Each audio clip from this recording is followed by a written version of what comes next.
But this is hard to see for people a lot of times in their life. It's hard to know what their values are, or hard to see this feedback loop sometimes. Well, it's as hard as it takes to go on my website and take 30 minutes of your time to go fill out a questionnaire to make you look at it. And when you do, it's an eye-opening, because you kind of go, well, now I realize why I'm creating the world I'm creating. Right.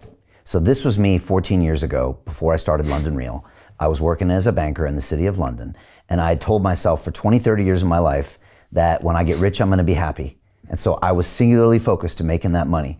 And I'd done the bank, and I started doing it, and I was doing it, and I slowly realized that that was not my highest priority value. And I had to drag myself in. I was like the worst employee at the end. And I was drinking myself to death because I was unhappy, and I couldn't see it because I was so fixated that this had to be the solution to my life. And then one day, I don't know, actually I took a meditation course for some reason, and I got to see myself for a glimpse. John, wait a second, you're just miserable. Why are you doing this stupid thing that's making you more and more miserable? You've got to stop. And then didn't realize what was happening at the time, but now that must be it, is that I realized that I wasn't living to my values. Anytime you're not fulfilling your highest value, you go into the amygdala. When you do, you create addictive, compulsive, impulsive, immediate gratifying behaviors, thinking that this will solve my problem. That's a normal behavior. Okay, so that's a sign. Anytime you have impulsive, compulsive type of behaviors, immediate gratification, you automatically, it's a sign of unfulfilled highest values.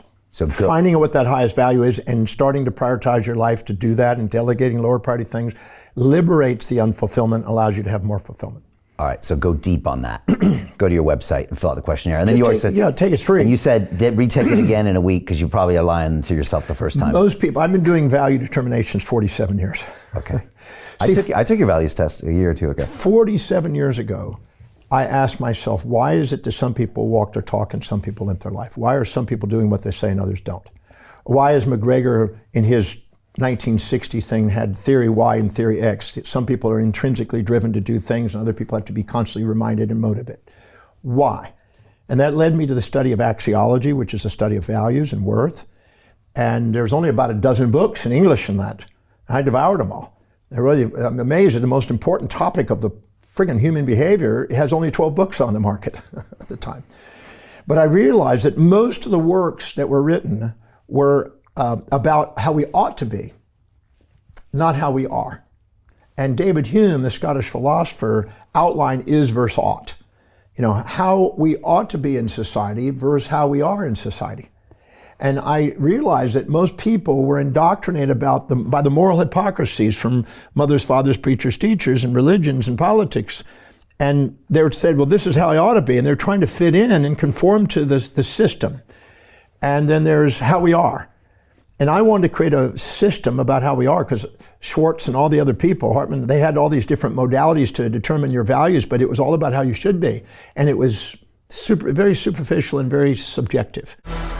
What the London Real Investment Club actually does for you, it gives you the keys to open that door to the inside deals. In the last 3 weeks, I've participated in 3 incredible deals: a layer 2 Bitcoin protocol, an incredible AI protocol. The deal flow is beyond what I expected. I don't think I've ever seen a model like this that just gives average folks the opportunity to be behind the deals, and that's exactly what we've done. Not only that, you get to hang out with Brian Rose every week. And for me, that was huge, because I look at Brian as somebody who's not only an expert in the space, and I think is on the leading edge, but just the leading edge of thought with London Real and the work he's doing there. To anyone who's taking a serious look at this, I know it's a big decision. It was a big decision for me and my family, and it is one of the best decisions I've ever made. So I wish you all the best, and hope you come join us.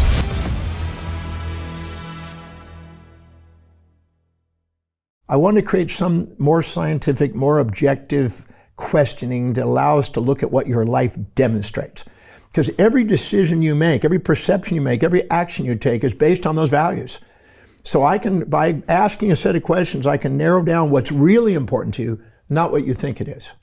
And I've done enough of them, thousands of them, to know that very few people ever know what their real values are. Most people are actually living it with this cloudiness about shoulds and ought tos and supposed tos, and I listen very carefully to all those words when people speak, and I can tell when they're injecting and when they're actually talking. Because when they're talking on something inspired, they don't think of themselves as making mistakes and self-sabotaging.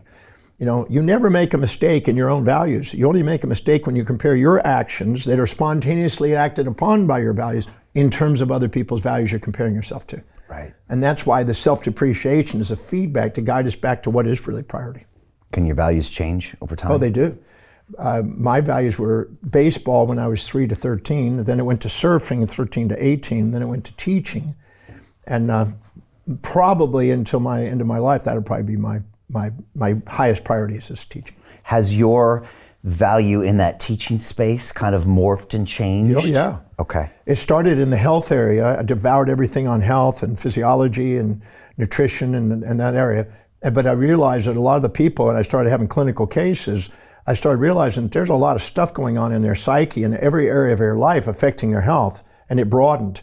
And so it realized that well-being, wellness, was really more broad than, because Ornstein talked about the people we associate with affecting our illnesses.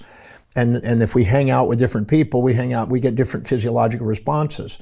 And if we're around people that are inspired by something versus dramatizing, and then it affects our physiology.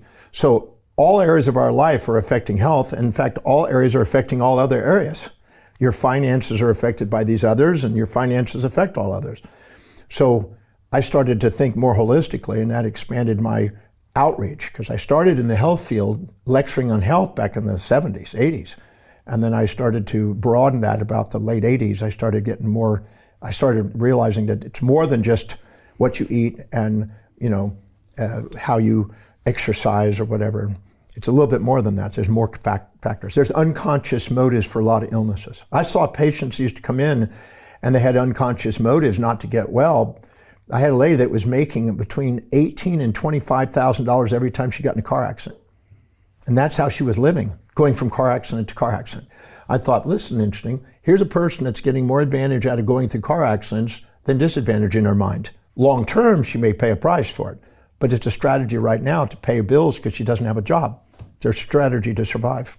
That's pretty crazy. Okay. I saw another lady that created an illness in order to get her family to come visit her.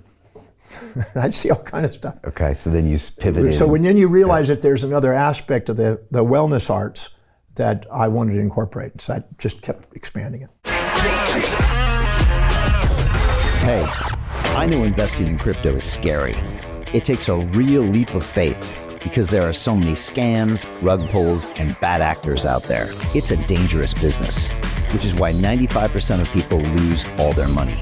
Well, that's why I created the London Real Investment Club, so you can access the hottest deals on the planet and use the crypto bull market to create the generational wealth that you deserve. Join my team of over 100 people from around the world that are making millions of dollars behind the scenes investing in blockchain, AI, Web3 games, DeFi, Bitcoin, and more. Don't miss out. Click the link below to book a call with one of my team now. But hurry, this bull market will end soon. I know investing in crypto can be scary. That's why you gotta join the investment club. Pull the trigger. Let's do this.